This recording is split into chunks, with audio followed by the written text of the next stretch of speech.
All right. Thank you very much, Jeff Kaimber, for that. Of course, as they always say, necessity is the mother of invention. All right. So remember, like we said, today is Lifestyle Thursday, and that tells you that we tend to focus a lot on matters that affect the society in one way or the other. And today we want to focus on something that has been made a taboo for a long time.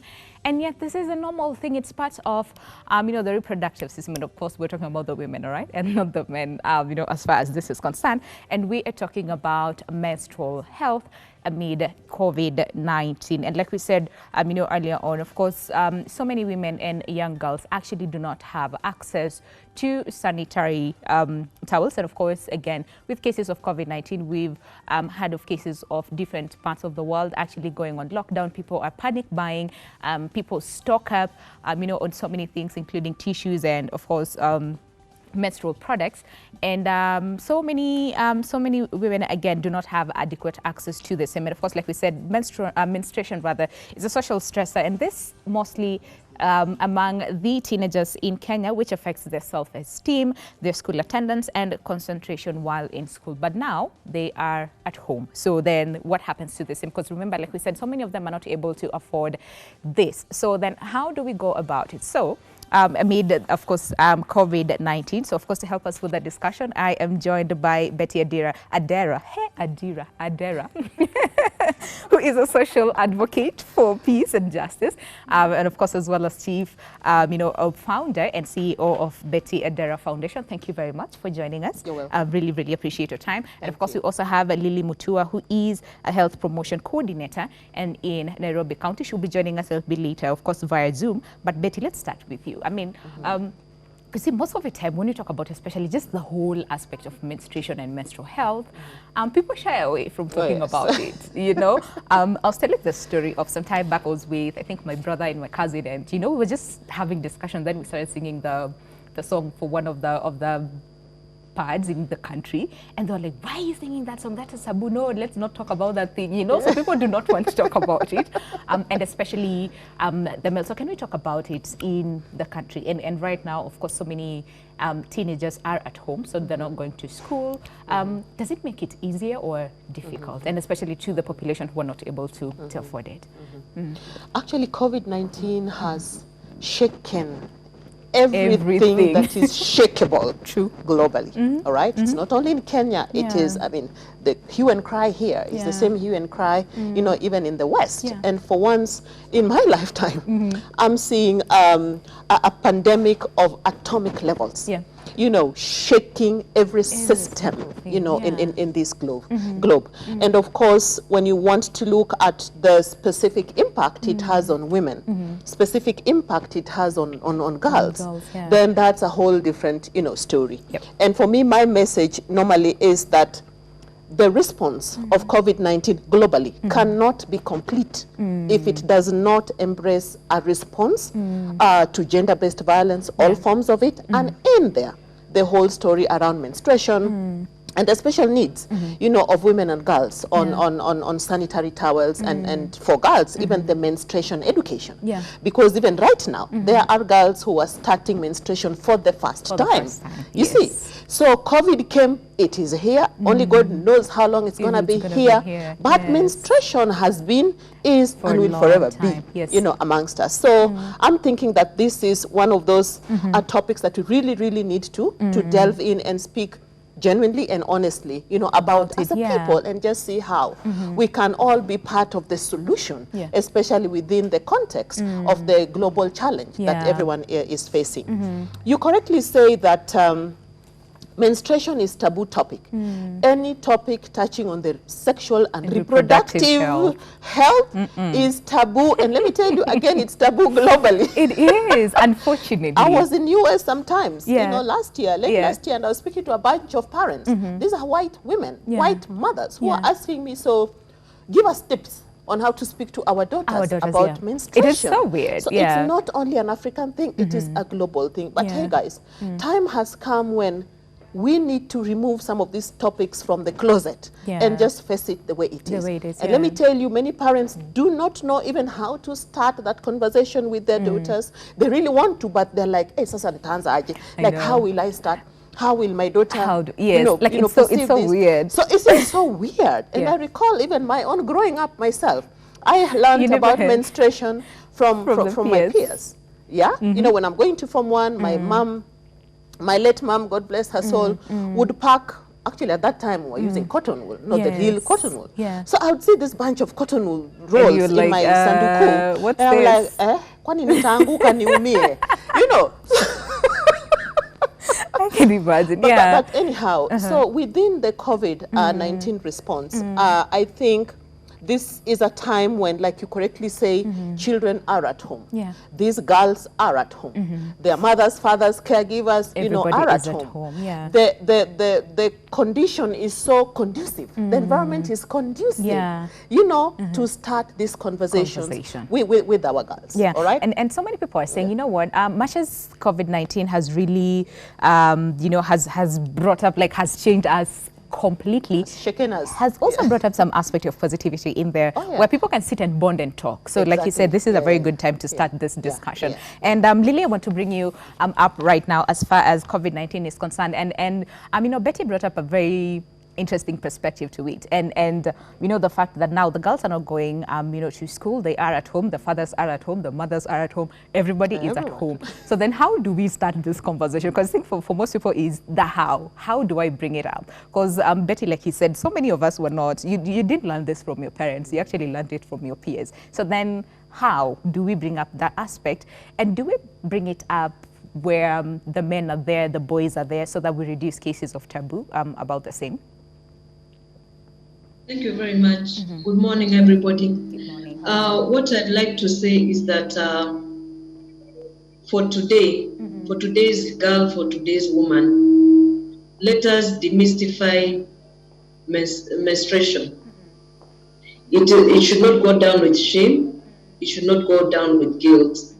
Let us forget our previous traditional times and look forth to enable the girls and the ladies to have their menses with dignity. Okay. We are today reviewing menses vis-a-vis COVID-19.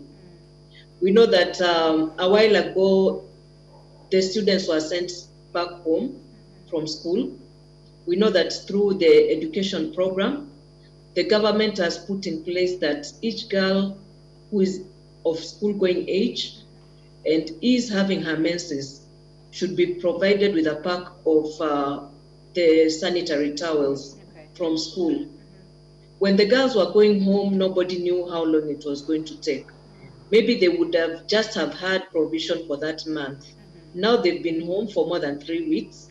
I'm sure most of them are already having their menses this week or next week, or have already had their menses.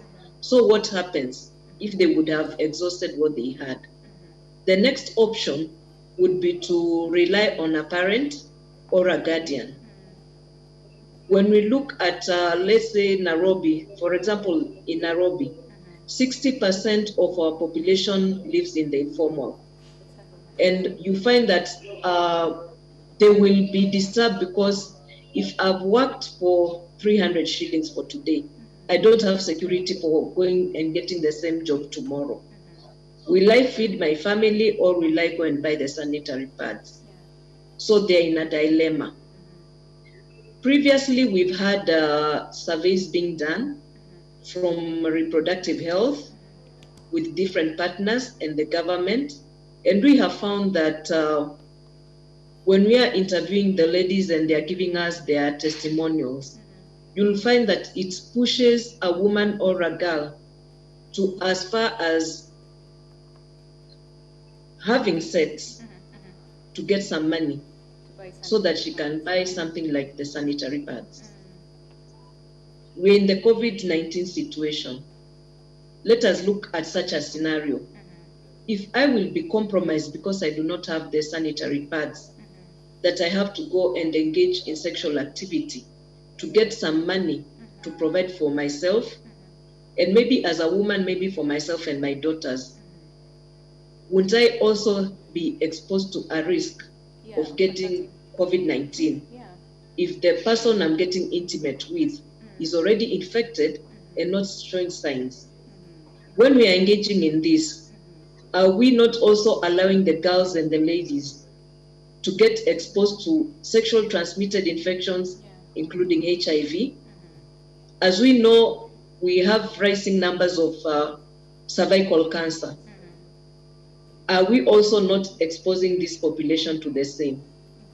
When I look at different strategies put in place and different actors who are looking at alleviating issues of COVID-19 within our communities, everybody is talking about emergency services, maybe the ambulatory services to health facilities past curfew hours.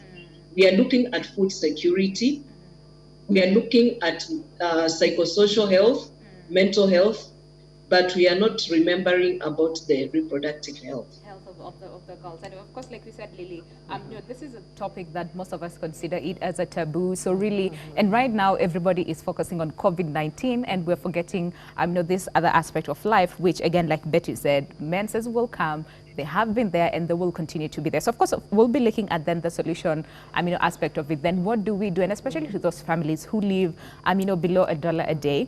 Some of them actually live in one bedroom, let's say, not even one bedroom, but in a single room where there's all the entire family is there. Remember, we talked about an aspect of, again, the women and girls need to ensure that, of course, you know, they are able to manage their monthly menstruation safely, comfortably, and with dignity. But then again, what about this family where they're just living in a one-roomed apartment? Maybe they share utilities, let's say, with the rest of the neighbors and all those things. So that aspect of dignity and comfortably is not there, you know, anymore. So then what do we do? And especially right now where people are very, very careful about cases of COVID-19. Yeah.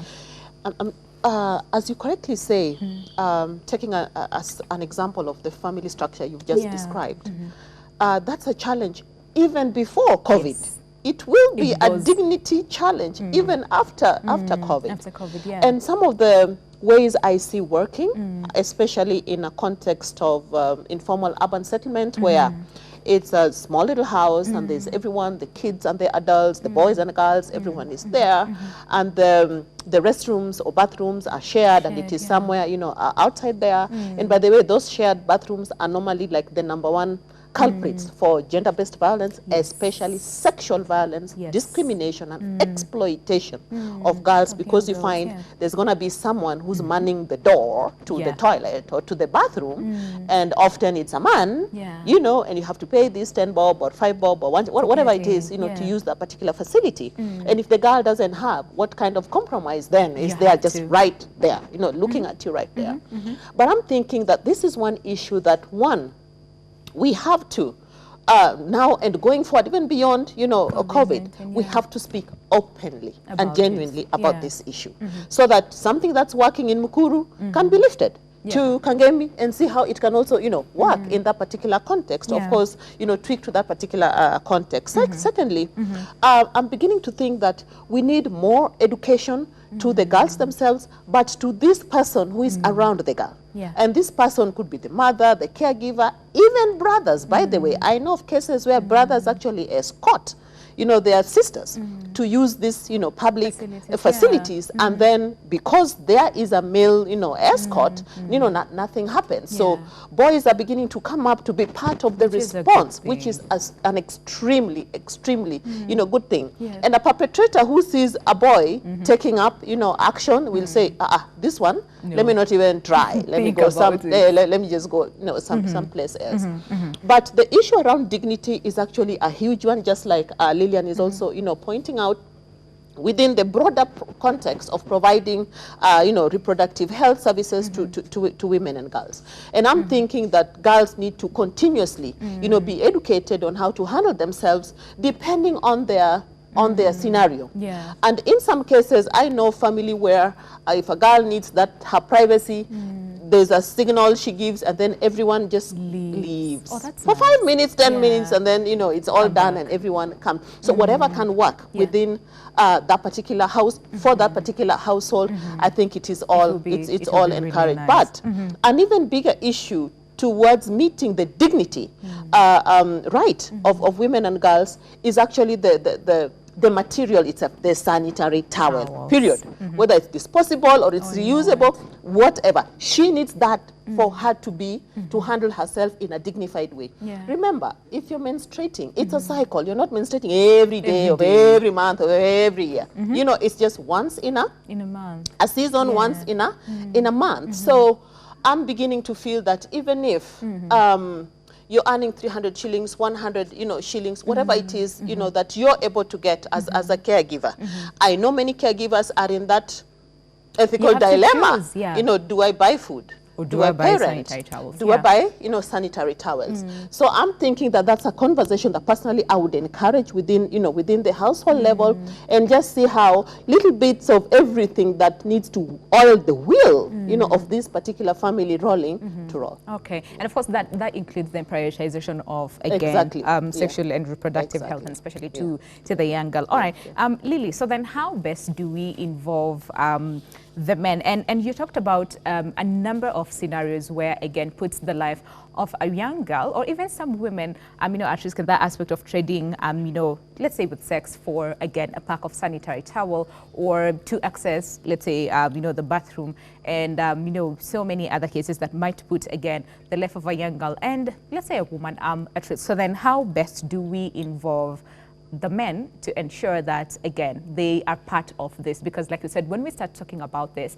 we make it a lesser taboo. And of course, when everybody is involved, then it's better off for everybody, so that the girl does not have to shy away from even carrying the pack of a sanitary towel, let's say when they want to access the bathroom. So then how best do we bring the men on board?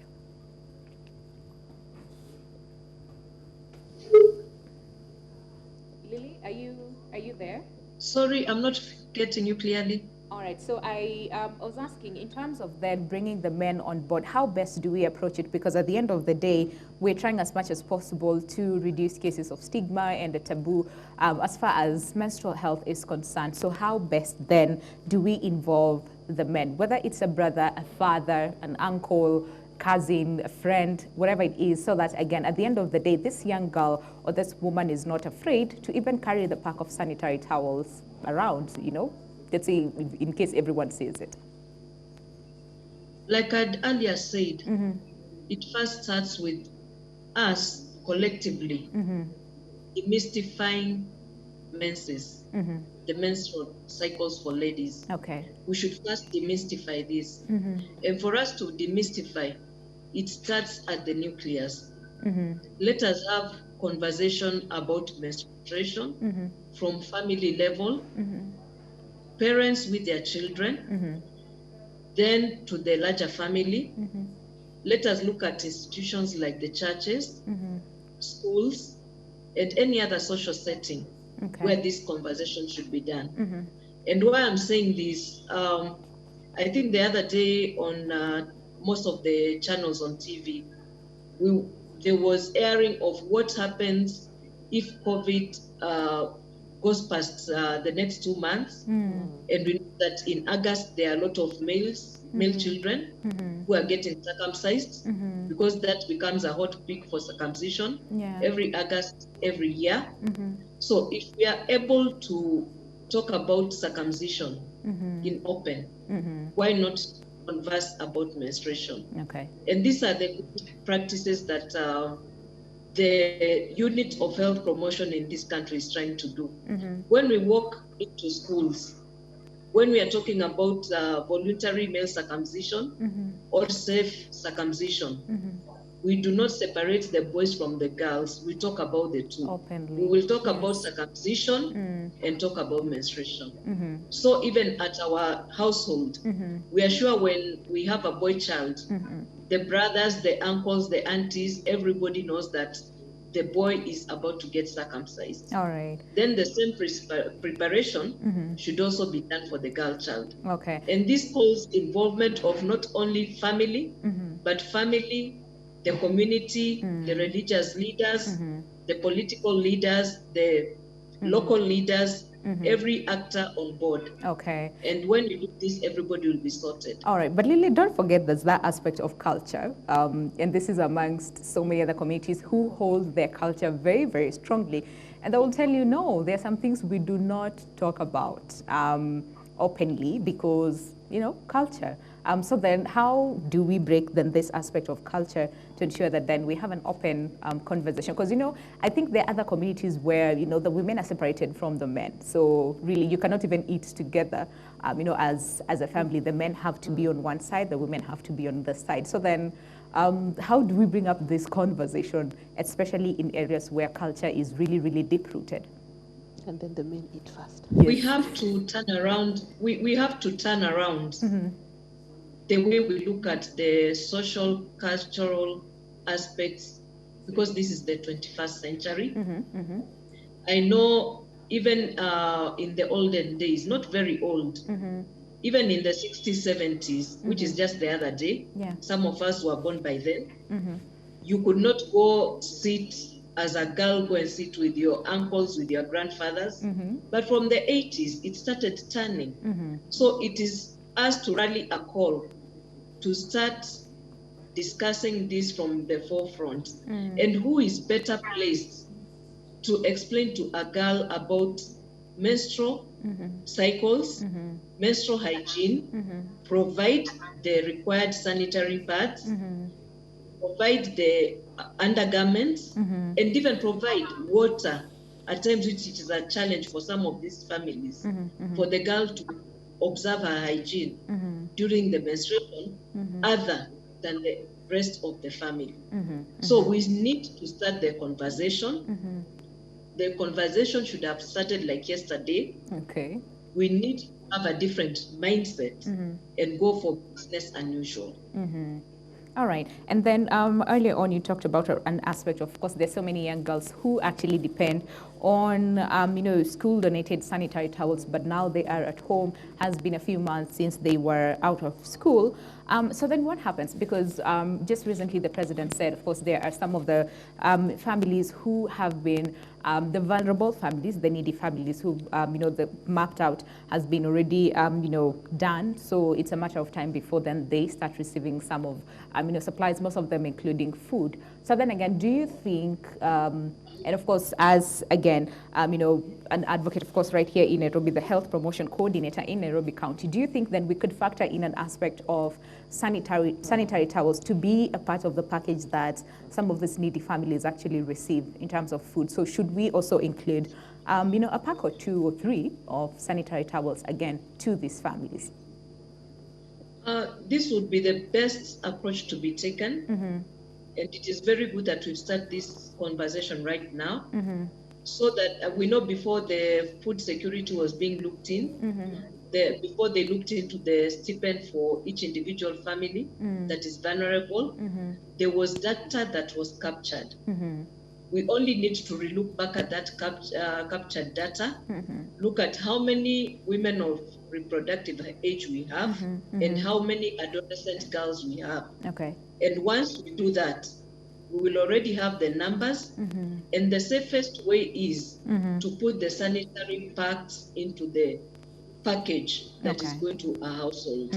You'll find that there are some households which do not have ladies, which is male only. Those don't need to receive a pack with the sanitary pads. So let us look at the data that we have received. It is good that in most of Nairobi, it's the 60% population is covered by other implementing actors. When we are looking at COVID-19, we are working very closely with the devolution and the interior. Let us also look at how they can play part together with other actors to bring the sanitary pads into the packages that are being delivered. Okay. Is it achievable, really? Because there's some people who might say, and especially the aspect of then their families, that there are no girls, they're notified it's only male. And some people might want to take advantage of the same. In terms of, yes, there's, let's say, a pack of sanitary towels that has been, let's say, given to their family, they do not need it. Or some people might actually devise, or form a business out of the same and decide to sell it to people who really need it, and sell it at a very huge, amount of money that probably this other family that really needs it might not be able to afford. So then, is this some of the things that is being looked into?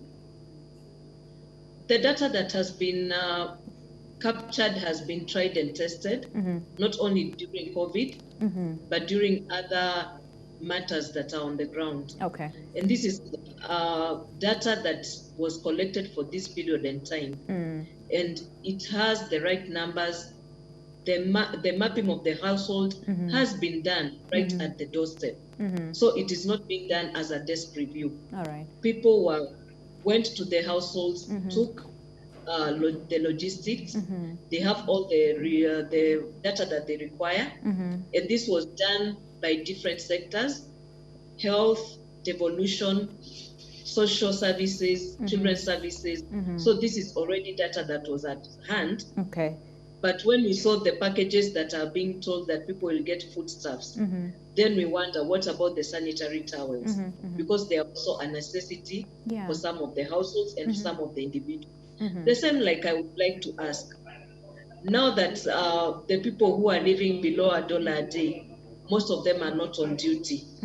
What happens to the people who have children under 1 year and they need the diapers? What happens next?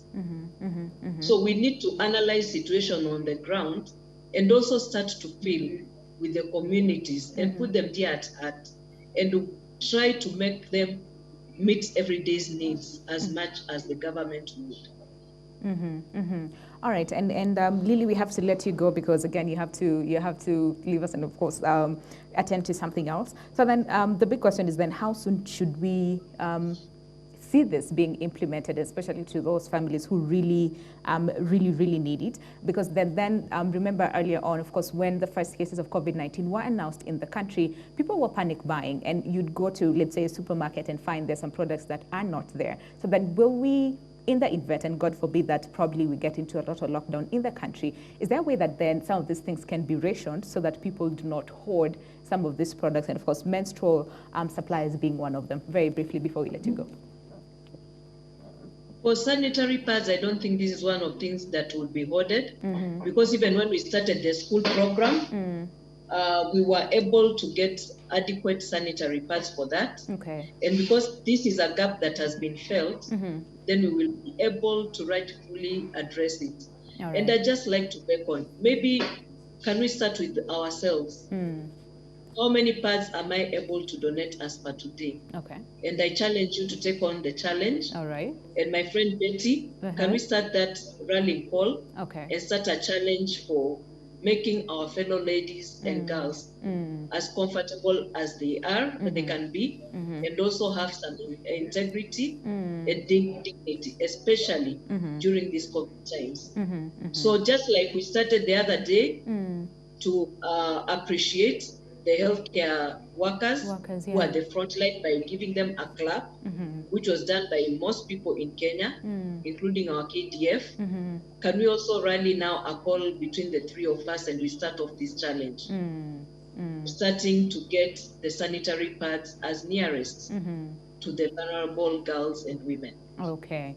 All right. Thank you very much, Lily, for your time. Really appreciate it. Lily Mutua, of course, a health promotion coordinator in Nairobi County. Thank you so much for chiming into our discussion today. Remember, we're talking about the impact of COVID-19 on menstrual health. And remember, like we said, if you want to be part of this discussion, because it will be really nice to hear from you as well. If you're watching us right now, probably you know someone who really needs, sanitary towels or menstruation supplies, then feel free to give us a call on 0791 478 990. And of course, we'll be more than glad to hear from you. Lily said, we're posing a challenge to every single person out there. If you can get a pack or 2 or 3 and donate it to a person who really needs it, that would be really good. So again, I post this challenge, I think, to every one of us who is watching today's show on New Day. Remember, we still have Betty Adera. And of course, we want to continue with the conversation as far as the impact of COVID-19 on menstrual health. But we need to take a very short break. When we come back, more discussion will continue on the same. And of course, we'll also want to hear from you. So we'll see you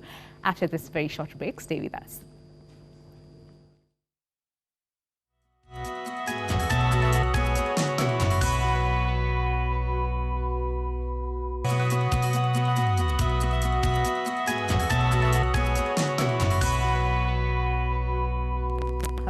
Welcome back. This is Lifestyle Thursday. Interesting conversation we're having here.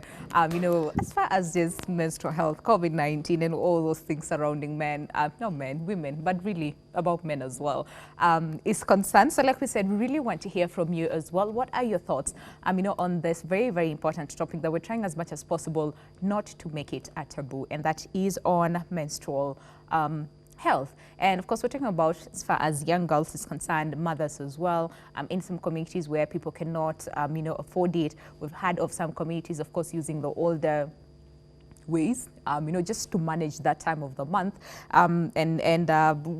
What do we do? And right now, we are in the face of a pandemic, so again, which makes things very, very difficult. So if you have a question, if you have a concern, if you have whatever it is that you want to share with us, we are live. So that means you can call in any time on 0791 478 is the number to call through, or send us a text message on 40920. It will be so good to hear from you, so that together we devise a solution to help so many women and so many girls out there. So, of course, to continue with the discussion, we have Betty Adera, who is a social advocate for peace and justice, as well as a founder and CEO of Betty Adera Foundation. And before we talk about that, then that aspect of, we've talked about, cases of taboo here and there, and of course the women, the young girls, some of them are not able to attend school because of the same, but right now they are at home. And some people might think, well, it's easier. See, so they can now see they're learning from TV. So really, there's nothing that will stop them from concentrating or make them uncomfortable, even during that time of the month. So really, COVID-19 is here. And before you answer that, Betty, we have a caller on the line. Good morning. Grace from South Sea, good morning. Good morning. It's so good to hear from you. Thank you so much for calling us. Do you have a question, comment, anything? Yes, I have a question for Winnie and Betty. Okay, go ahead. Yeah. Mm-hmm. Good morning to you, Winnie. Yes, Grace, we can hear you. So kindly, please turn down the volume of your TV so that we can be able to communicate. But just go ahead with your question. My question is, what you've just talked about, getting sanitary towels. Yes, go on. Grace? Hello, yes. My question is about the sanitary towels for girls. Just don't get the logistical arrangements. What can we do? Can you set up something? Maybe let her show how can we send the money, how can we help? Because I cannot just maybe leave my house, go and buy sanitary towels and give out. Can something be set up? And that question is to you and Betty. And say hello to Betty. She's not raised, but I'll talk to her maybe. Okay, she can hear you as well. But thank you so much, Grace. Really, really appreciate it. And I understand her concern. Because right now there's that aspect of social distancing. Exactly. You need to stay at home if you really don't have anything that is, let's say, of grave need or nature for you to attend to. So that aspect of then the logistical arrangements, towards the same. Then what are some of the things that people can do without necessarily getting out of their houses and going and buy the sanitary towels and then giving it to, the people who really, really need it? Yeah. First of all, thank you, for that caller, and I look forward to chatting with you, beyond this particular show. Yeah. Now, if you need the sanitary towels, you have to get it somehow. Okay. All right? Right now, we are only having a curfew from 7 p.m. Into 6 the following morning, So during the day, if you can get some money, nothing stops you, from following the government advisory of, wearing, masks when you're in a public place and keeping social distance and just walking to your local kiosk if they supply, sanitary towels and actually, just get it. Because logistically, it would be completely impossible, even for civil society folks like I, to distribute that. And perhaps if the lady, I could get her details further. Yeah. We do actually support and supply sanitary towels to the very, very needy, households. Okay. So if I could get to know where she is, we can just figure out even a border person can go and get deliver. it. Okay. I don't want to lose another call on the line, but of course we can still answer this thing. All right. Lorna from Mountain View, good morning. Good morning. Thank you so much for calling us. Do you have a question, comment?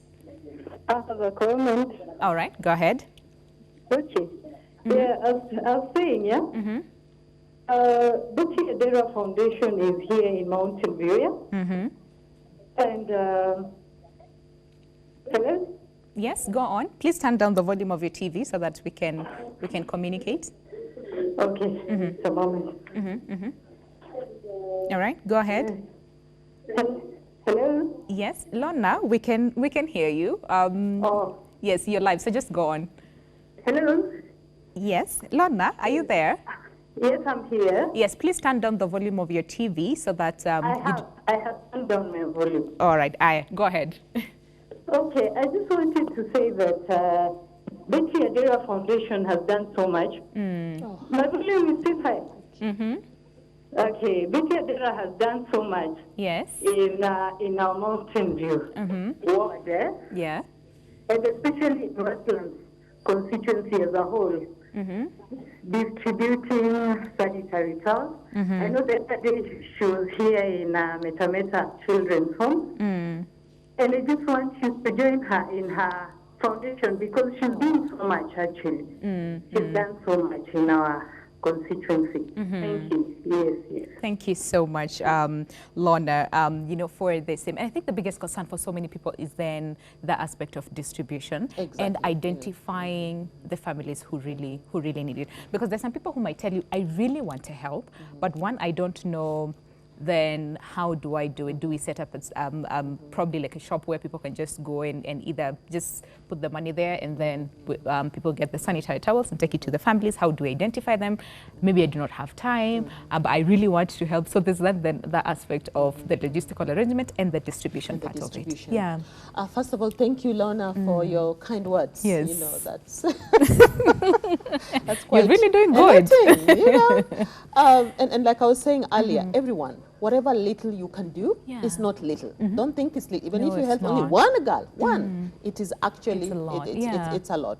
So for us, like in our foundation, what we do is for the sanitary towels that we have, we actually have a database of households that are needy, and some of these we also get advice and referrals from the government, local government, around, and also we have mapped like special institutions like children's homes and like rescue shelters and all that. So those are the ones we give priority because again, when the need is too big, you want to be sure that you're touching the person who needs the most. Yeah, and that is the thing then that I wanted to say, because sometimes you really want to help, right? And sometimes people tend to focus on, let's say, one specific, maybe children's home or something like that, because you see that this is a great, they need it really. But then again, there's some other people, even around us, that really, that really need it. Look, there are widows around us. There are orphans around us.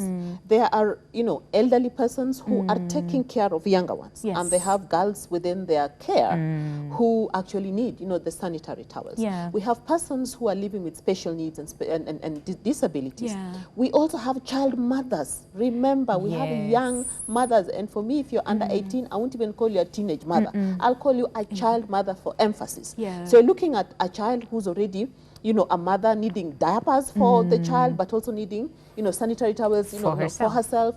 So I'm telling you, everyone needs sanitary towels, including myself. But if you're looking at who is that person out there who needs it the most, then that is when now this kind of mapping, comes in, because again, with limited resources, you want to be sure that you touch that person who, if you don't touch, no one else, is gonna reach them. And for us, once we've mapped them like that, these are people we know I know them personally, and we have a field office actually in Mountain View, as my dear Lorna is saying, and they know each other. They just walk in, and they'll find someone there who just deal with them, of course, respecting the social distancing and all this advisory. Okay. But I think we need to have a much more strategic conversation to the whole issue around menstruation. Not just the sanitary towels piece of it, but the entire menstruation.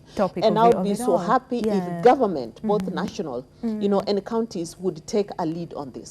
We need strategic planning around this issue because, as I said earlier, menstruation is here to stay. Remember, the girl is not only menstruating, she is in her puberty. So many other changes are also happening in her body that can bring a problem, if not handled the right way. And remember, as her body is changing, the boy is not left behind. The boy's body is also changing as well. Just reminded me when we were in school. And that time, there's these cases of some people would come and separate the guys from the girls from the boys, and then the girls, you guys don't go and talk about sanitary towels, and the boys will actually come and try as much as possible and peep and eavesdrop and see what is happening. So I really get that part of. Then of course both of them are experiencing changes in their bodies. In their body. So for me, I'm thinking that one, a strategic move would be a social investment in the puberty station of children, whether they are boys or girls. Now, in COVID-19, the government already has a list of people who are in their social protection list. Anyway, even before, coronavirus, right? So one strategy would be, can that list be expanded? Can it include child mothers? Can it include young mothers? Can it include, households that have teenage girls or girls who are in the period of menstruating? Because as Lillian was saying, that data is already sitting somewhere with the government. You see my point? So as they're issuing their cash transfer as a social protection mechanism within COVID-19 and beyond, can it not be one size fits all? Can it not be one amount for everyone? Can the households with households of child mothers get a little more? Can the households having girls who are in the menstruating period get a little more, so that as the family needs to make a decision of, do I buy food, do I buy sanitary towels?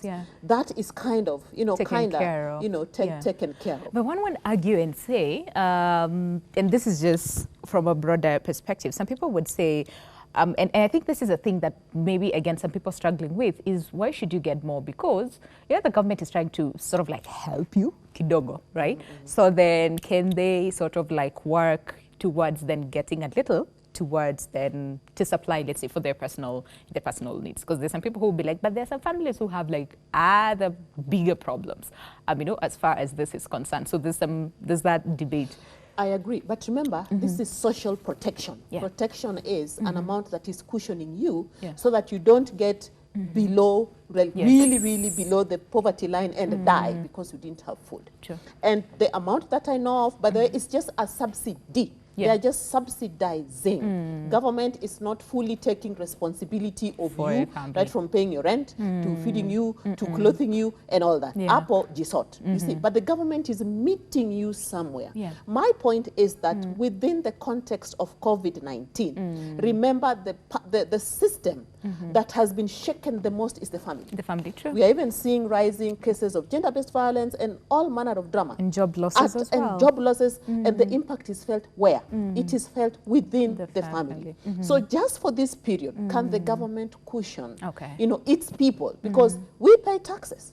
This is that time when that tax needs to work for you. Work for you. So even if it's not working for me as Betty, but it is working for someone who really needs it more than I do, I'll be a happy girl. And of course, we are here to provide suggestions. To the decision makers, so that these are some of the things that they need to think about more strategically.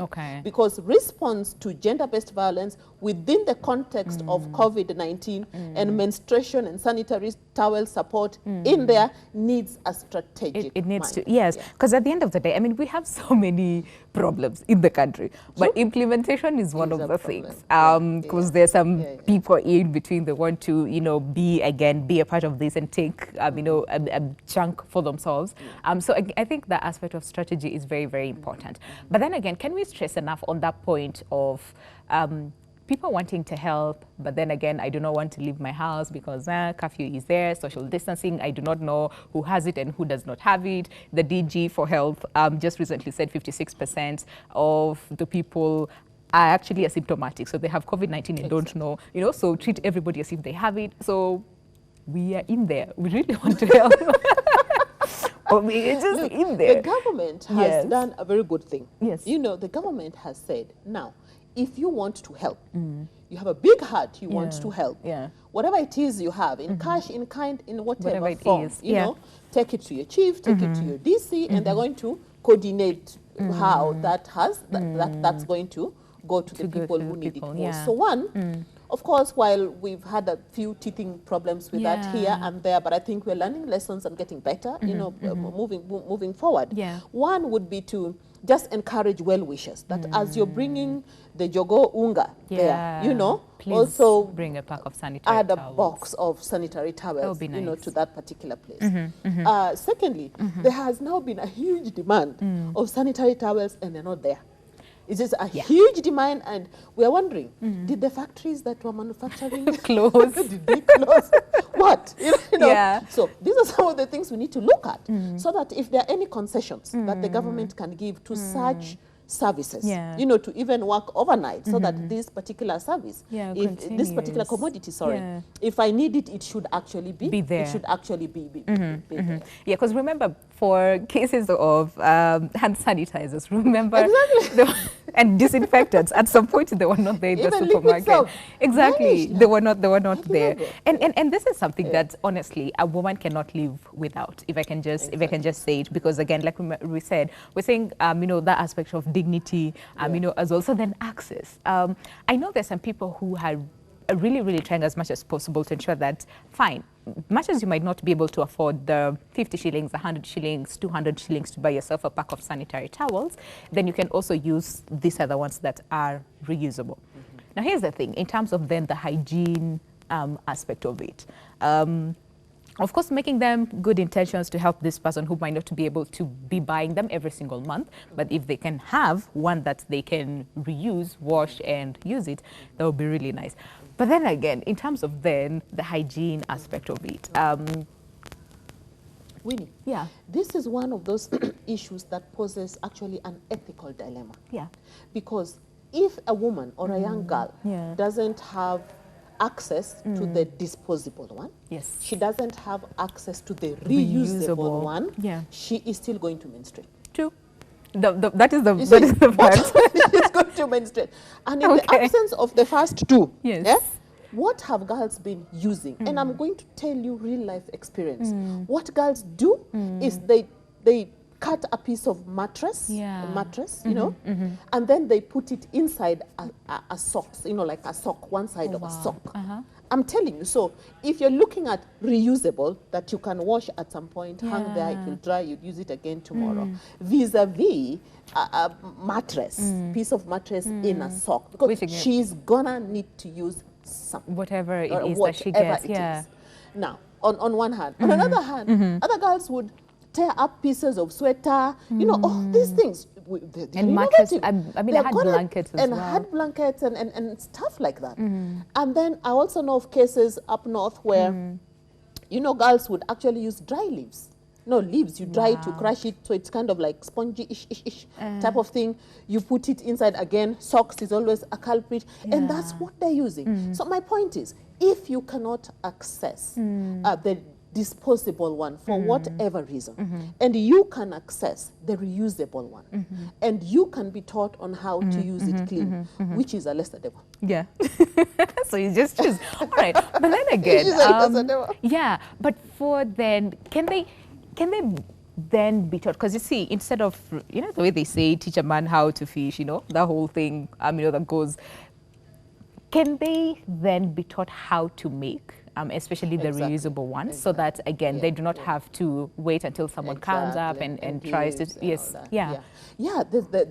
there's a lot of civil society organizations I know who are actually doing that, educating young women on how to physically like stitch it and make it, and also how to market it and use it as a social enterprise, you know, for themselves. And I know tons and tons of groups like in Kibra who have gone really, really far, you know, with that particular approach. So it is actually possible. Secondly, we are living in the digital age. And let me tell you, young people, however poor they are, simu naye atakuwa nayo.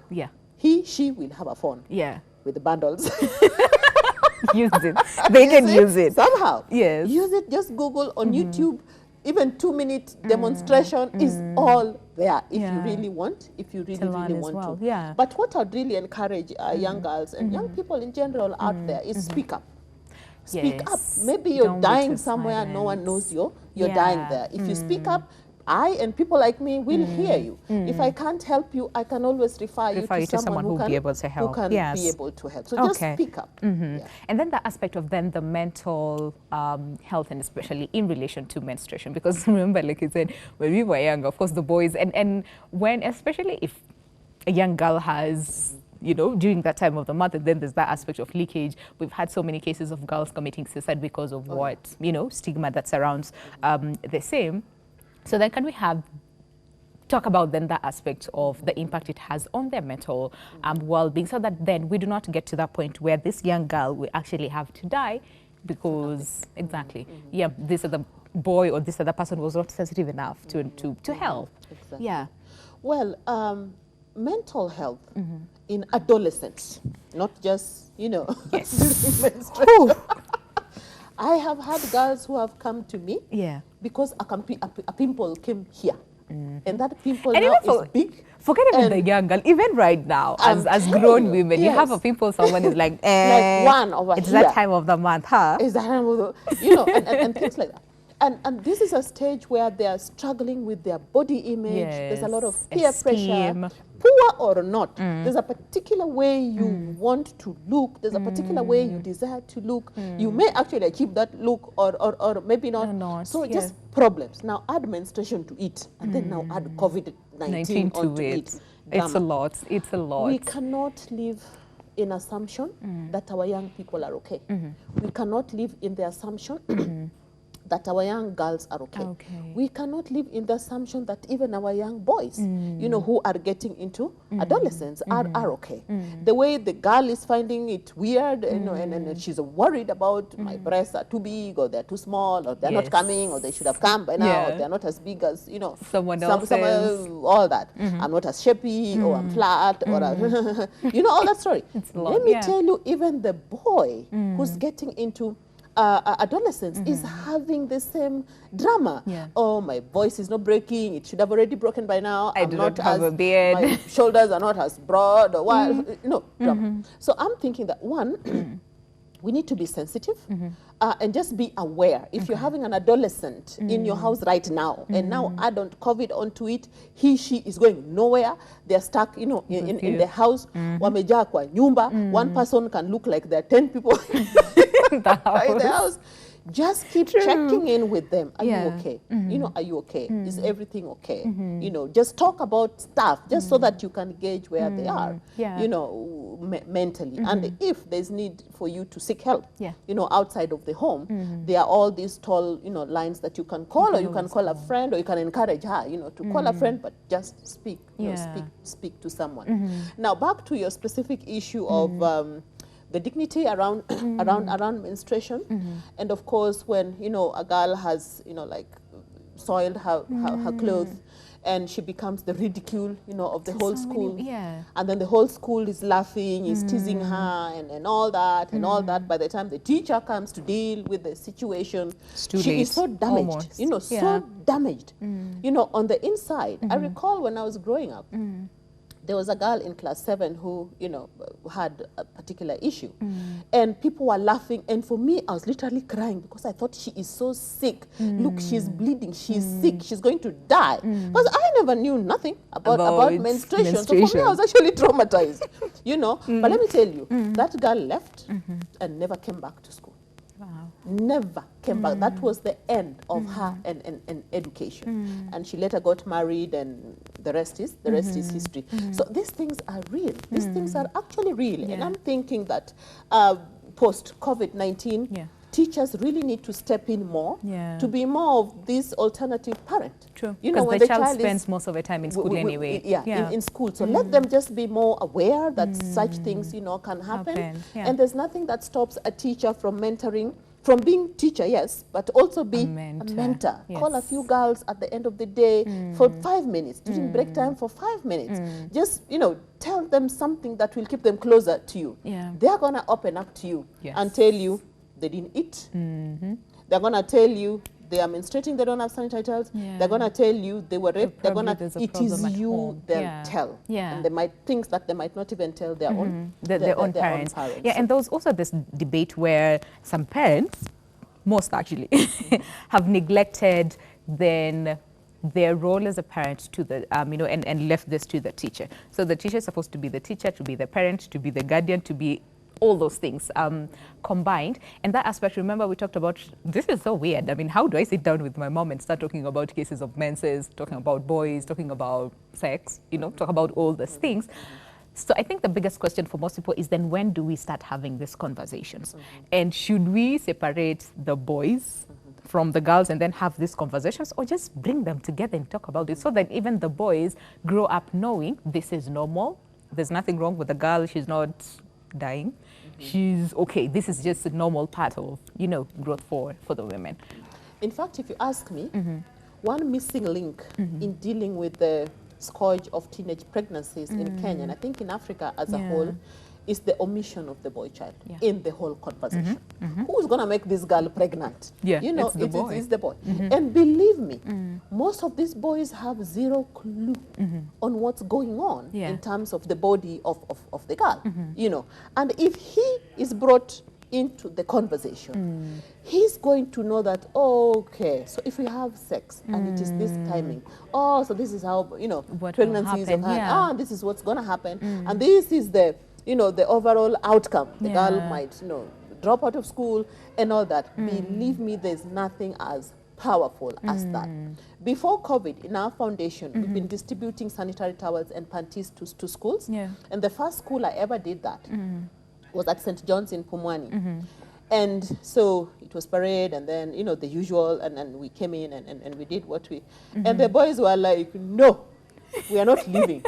We are here to want stay. to know. Even us, we want. That Those is things that you're giving the to girls, the girls. we want. I remember when we were in school, they also Exactly. wanted. We want. They wanted some We of have them as well. sisters. Yes. We have girlfriends, and when one of them Yes. said girlfriends, you know, they giggled and everyone else laughed, but reality, you know, just hit us right there that, look, the boys are hungry. They're asking for information this as well. information. Yeah. So we switched strategy. Every time we bring, you know, sanitary towels and or the whole menstruation education sessions, boys, by the way, are more than girls. And they're the first ones to come and fill the front row nice. for that particular conversation. Okay. And also for them, we were also giving them, you know, sanitary towels. Imagine they take home to their sisters, they take to their girlfriends, and you have this ripple effect of, whoa. And let me tell you, in that particular ward where we were working, not even ward, sub-county, that's Kamkunji sub-county, last year, towards the end, when they were announced, the Ministry of Education was announcing, you know, results of KCP and KCSE. Remember, there was this hue and cry of girls who got pregnant. For that particular year, not even one of the 24,000 girls that we were touching got pregnant in that year. And for me, when you ask me, what did you do differently? It was the component of bringing the boys into the picture. All right. Now, back to your earlier issue of the role of parents. Parents neglecting, you know, their parenting to teachers. To the teachers as well. I think parents just need to wake up. Okay. No two ways about it. Child. There's no two ways about it. This is your child. Yeah. This is not the child of the teacher in school. Remember, the teacher is in school to do his or her work, which is what? To teach the child, If the teacher is nice enough to be motherly, fatherly to your child, son or daughter, give her credit. In fact, you know, give him a gift hamper, you know. But it is in fact, it is you who should be engaging teachers on the schooling of your own child. So we've neglected, you know, that to the teachers, and in fact, you expect now the teacher to do everything that you know, as a mother or a father should be doing. In fact, I've seen mothers and fathers as well, ask them about their children, son or daughter. She will tell you, enda ulize mwalimu ama ulize the nanny. Ama ulize the nanny. You know, so I'm thinking that we need to really go back to the drawing board as a community, as a whole, and really reflect. Look at ourselves, inside and say, what kind of kids are we raising? All right. Who is this child of mine going to be when he is 15, when he is 23, when he wants to marry, when he wants to decide on a career, when he wants to, do this and do that? What kind of a person will that be? That child be? If you don't start talking with your child from an early age, it is so difficult to start a sex conversation with a teenager. You are on utaanza aje. Yes. And you are never talking. And you see the way they say you can never give what you don't have. So really, start as early as possible. We are out here. Personally, I'm out, helping, engaging parents, on how to start. You can start ndogo, small. But then we also work with the young people themselves, nurturing them in a positive way. Go home and ask your dad this conversation. what wet dreams is. Most of them come back and say, the dad switched off the TV. The dad suddenly got a phone call that was not even there, and they left the room. And that was it. Exactly. So start small. Start as early as possible. It's very important. Okay, so we need to end the show right now. And we have a call on the line. All right, Nelly is on the line. Good morning, or is it afternoon yet? Good afternoon. Thank you so much for calling us. Do you have a question? I have a comment, please. Okay, go ahead. Yes, hi. Hi. Please turn down the volume of your TV so that we can communicate. Yes, you have. Okay, good. So, okay, go ahead. Say hi to Betty. She can hear you. Betty, say hi. Hi, and thank you. Yes, she's doing a commendable job. Wow. Yes, and support where necessary. Okay. I just want to urge us that we need to involve everyone on board, men, women, boys and girls.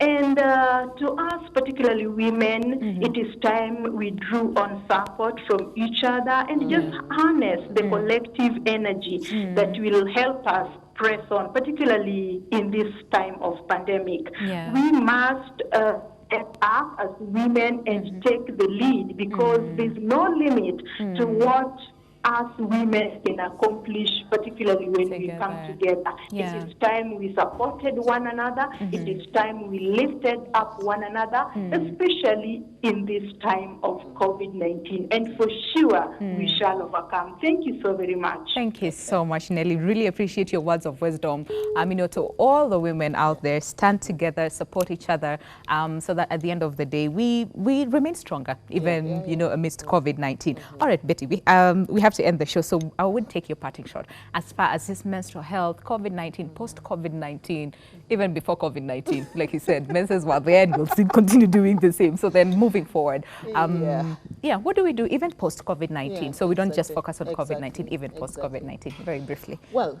it is always said that if you help one person, you've actually helped an entire country. True. So for me, I would take the challenge that Lillian, from the Nairobi County, gave us earlier. That even if it means just helping one girl, just one, who really needs even one packet of sanitary towels, let us actually do that. And also echoing on, the last caller, Nelly, who has just said that especially as women, we can only be stronger together. And to get there, we only need to hold each other's hands, all right? We are not all at the same level. We never will be. But if you're in a position to sacrifice your 100 shillings even in a week, to buy 2 packets of sanitary towels for the child of your neighbor, or for the child of someone in your church, or in your social space, please do that. Let it also be not just the item of the sanitary towel. If you can throw in a word or two that are educative, will really go, a long way. And now that we are all still the world over in the COVID-19 response period, let us not take for granted the advisory that we are all getting from the Ministry of Health. If you're put in quarantine, do not escape, because remember, you're there for your own good. You might say it's punitive, you might say whatever you want to call it, but remember, the reason that the quarantine facilities have been put up is for what? is to contain, you know, and manage the spread of the disease. True. Because as our CES keep saying, and the Ministry of Health, you know, experts, you can never know who's infected and who's not infected. Because there are people who could be infected, but they are asymptomatic. They are not coughing, they are not, you know, struggling Sneezing to and all breathe, those things, but they're actually spreading the virus. Yeah. And lastly, it's just a message of hope. This wave of COVID-19 shall come to pass. It will come to Let's pass. just hang in there. Let's work with the government. The government is working for us. Let's also work with them. And let's hold our prayers and believe that this Everything will come to pass. an It's end. not the worst that we have ever seen, even as a country. It's not the worst we've seen, you know, in the whole As a world. globe, yeah. But in Kenya, we've been through worse And we have come out tragedies, stronger. and we have come out stronger. Really appreciate very strong words over there. And of course, on that note, we'll just end the show. for So Betty, having me. thank you so much. Really, really You're appreciate your time. And of course, Betty Adera over there, of course, she is social advocate for peace and justice, and of course also the founder and CEO of Betty Adera Foundation. Thank you so much. Really, really appreciate your time and your words.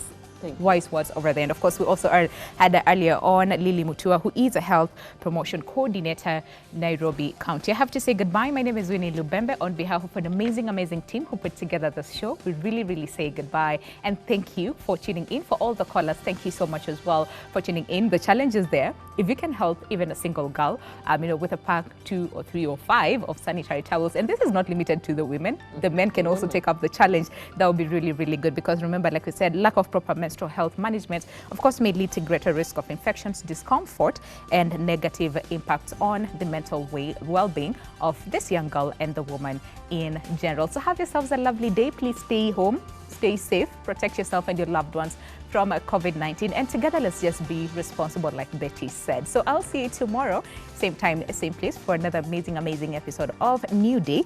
But for now, it's a goodbye. God bless.